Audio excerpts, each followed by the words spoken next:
Ahead on NewsWatch, Donald Trump launches his thank you tour and highlights what he's already been doing to save American jobs. Plus, snagging thieves. See how undercover police are using the latest technology to stop burglars from targeting your car. And being the first quarterback drafted in '85 draft, the NFL said you're the best quarterback. And I remember walking down the street one day and saying, God, I owe you something. He said, yeah, you owe me your life. Randall Cunningham reflects on his NFL career and the day God got a hold of him. Find out what he's doing now for the gospel.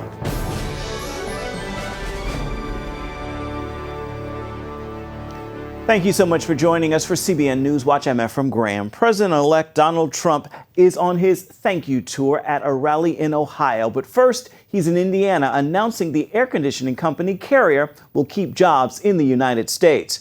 As Mark Martin shows us, the news reflects a platform priority of growing the economy.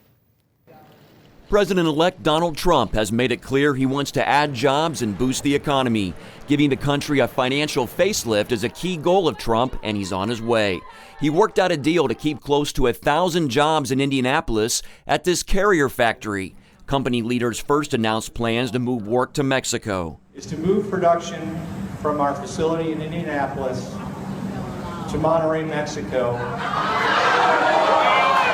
The details of the president-elect's deal are unclear, but workers are ecstatic. This is a victory for us little people. Trump's picks for key economic positions also reflect his plans to get the economy growing again. His choice for Treasury Secretary, former Goldman Sachs executive Steven Mnuchin, says that will be job one. And our number one priority is going to be the economy, get back to 3 to 4% growth. We believe that's very sustainable, and focus on things for the American worker. That's absolutely our priority. Mnuchin says the Trump administration's tax plan will help bring the economy back.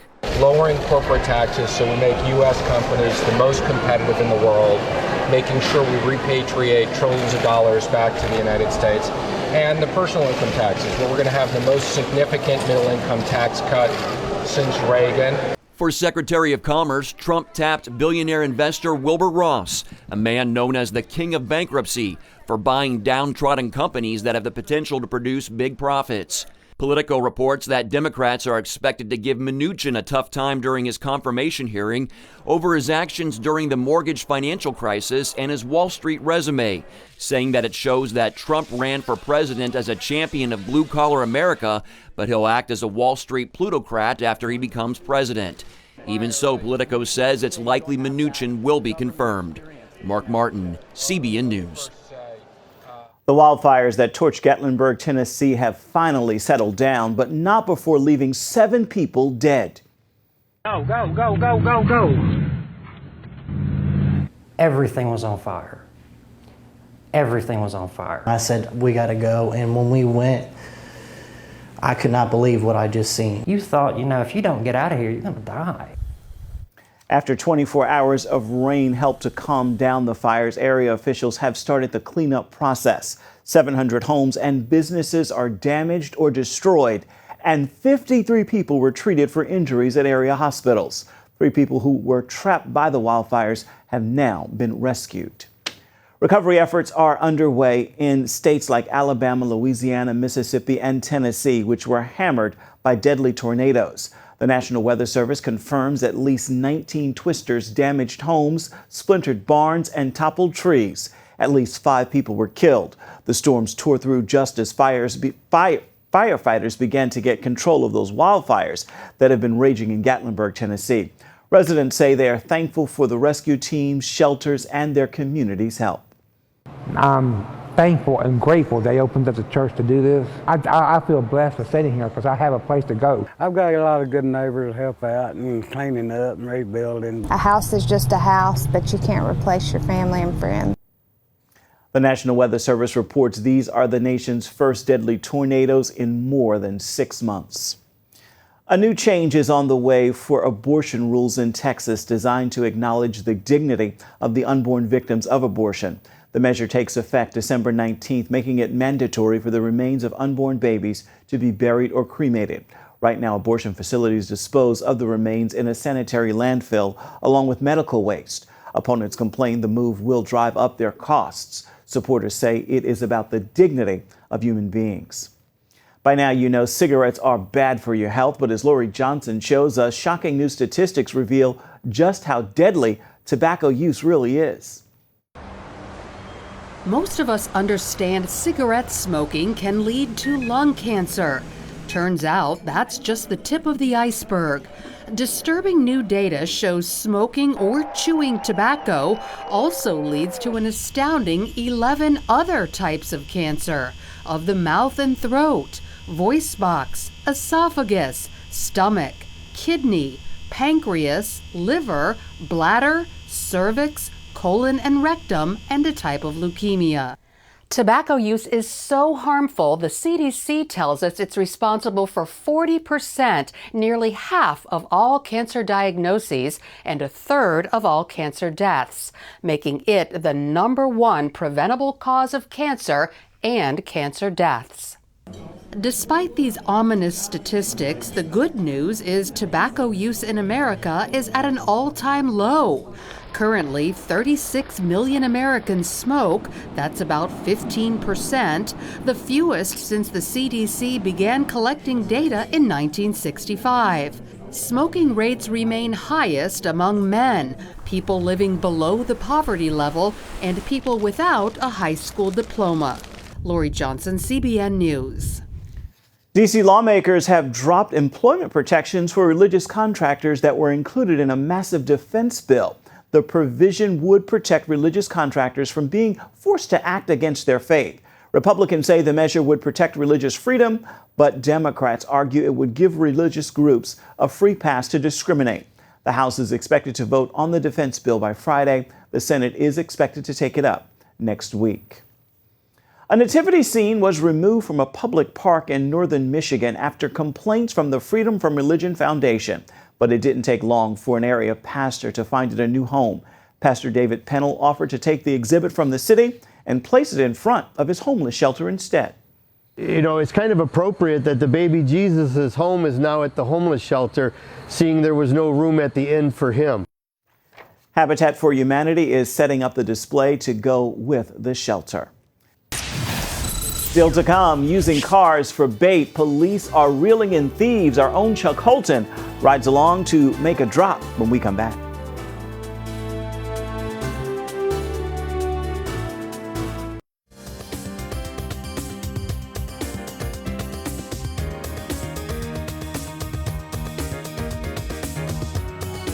Has a thief ever broken into your car and stolen something valuable? Well, the scenario is even more common this time of year because of Christmas shopping.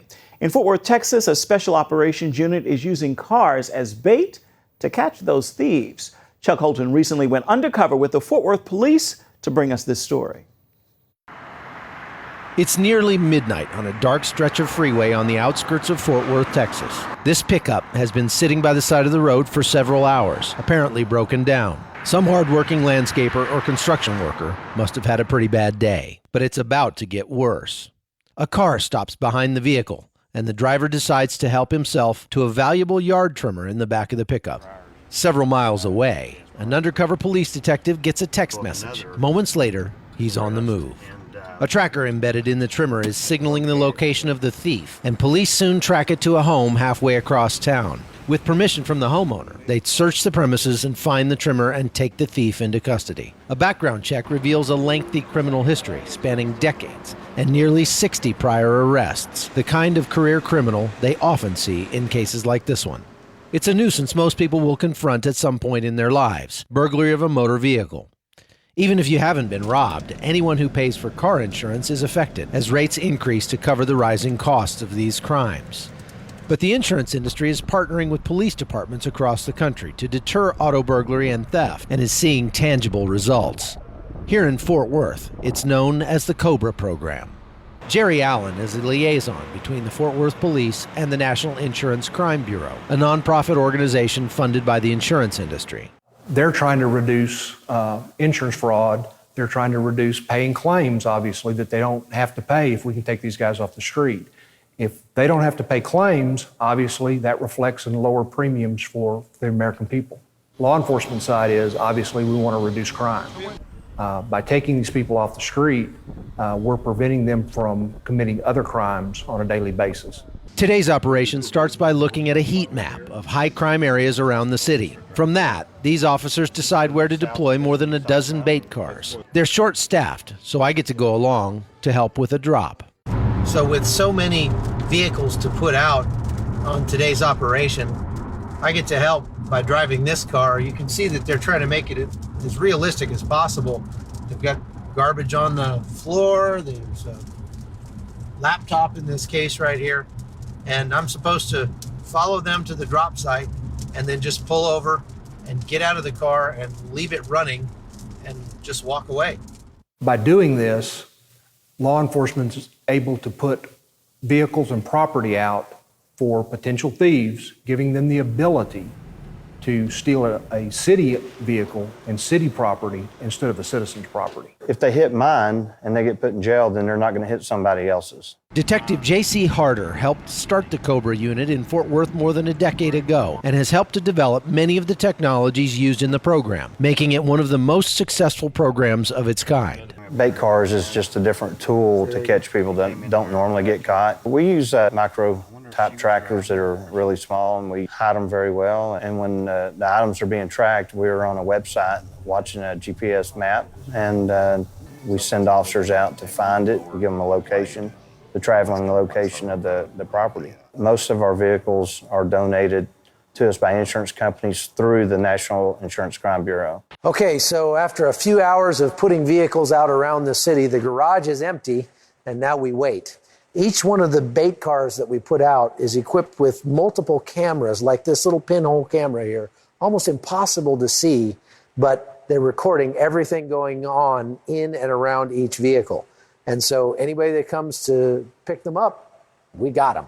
Sometimes people have a problem with them using this method, saying it seems a little like entrapment. But these cops disagree, because people who burglarize cars are often the same criminals responsible for a host of other crimes. They always have the ability to pass that vehicle up just like you or I would and go home. So you can see why the insurance industry would have a vested interest in stopping or mitigating auto theft, auto burglary, cargo theft, heavy equipment theft. They're paying out large dollars that are in the end being passed on to the consumer. What kind of society would I want my children to live in? We would rather them steal our vehicle than steal your vehicle. And the program has been very successful. Since its inception, the Fort Worth Cobra unit has made more than 1,400 arrests, and due in part to today's operation, they're on track for another record year. Hopefully the criminals know that we have bait cars out there, so they might think twice about getting in a vehicle that looks too good to be true. These guys are out there every day working for you and me, usually in the middle of the night. They don't wear uniforms. They work undercover to reduce auto theft, to reduce crime in your neighborhoods, and I've never been more proud working with an organization like the Fort Worth Police Department. From Fort Worth, Texas, I'm Chuck Holton for CBN News. Up next, Randall Cunningham looks back on his professional football career. Watch how this NFL Giants life has come full circle. We've got the story when we return.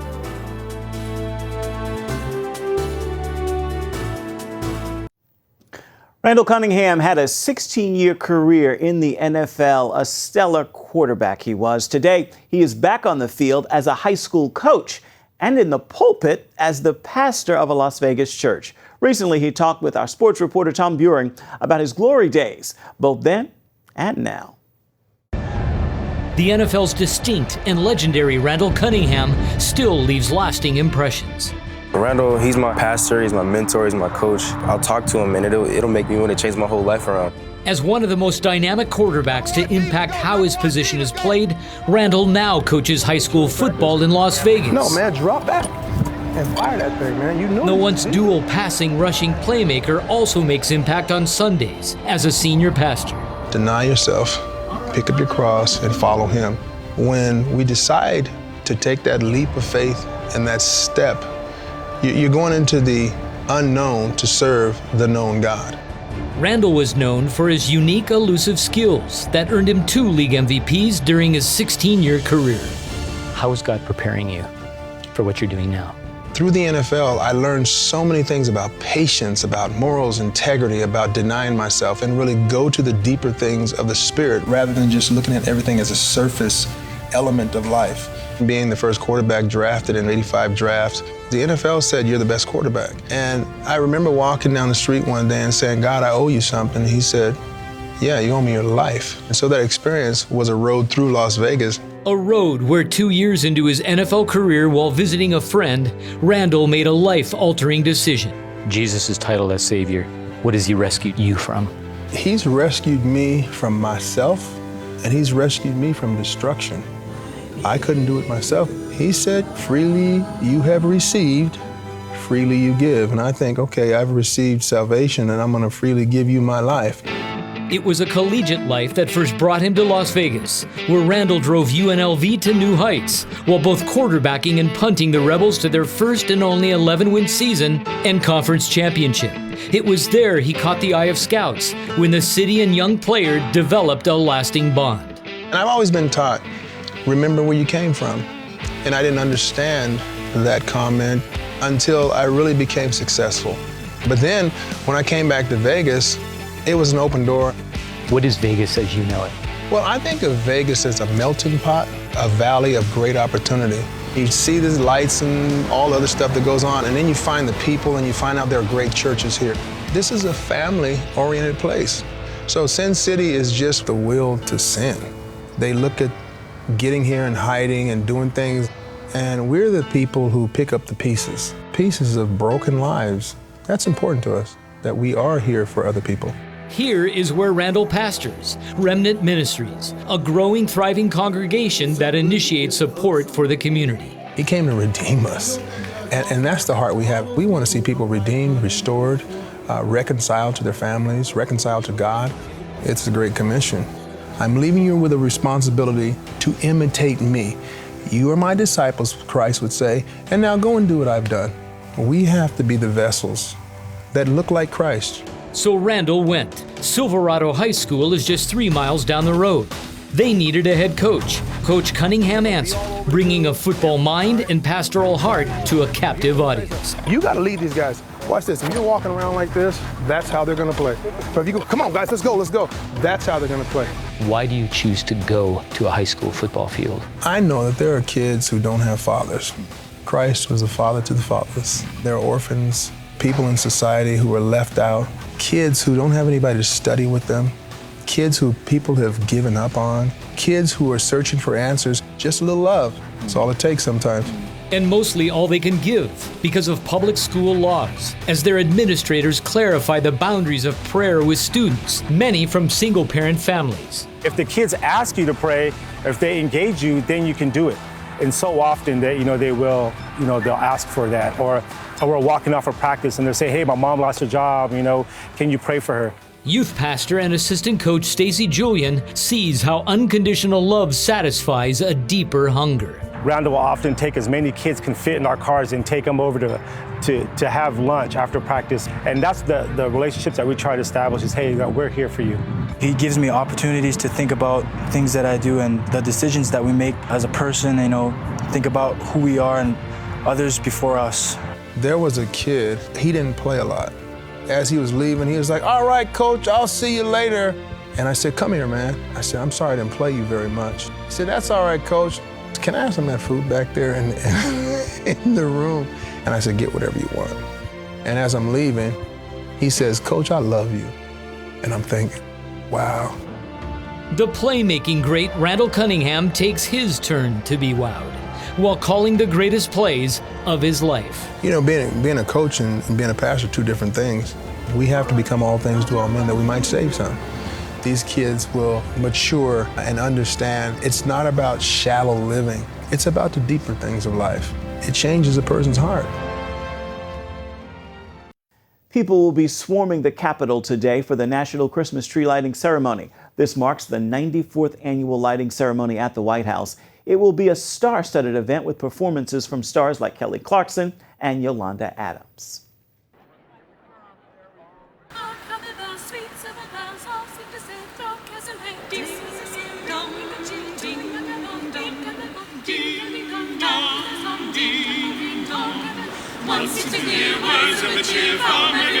This annual event, which is now in its 20th year, is a highlight of the holiday season celebration in our city.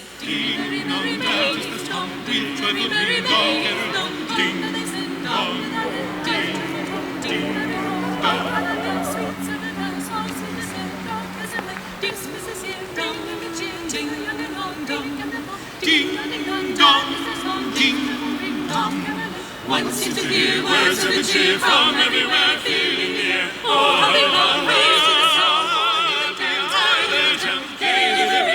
people sing songs of cheer. Christmas is here. Ding dong, ding dong, loud in the song. Ding dong, ding dong, ding dong, ding dong.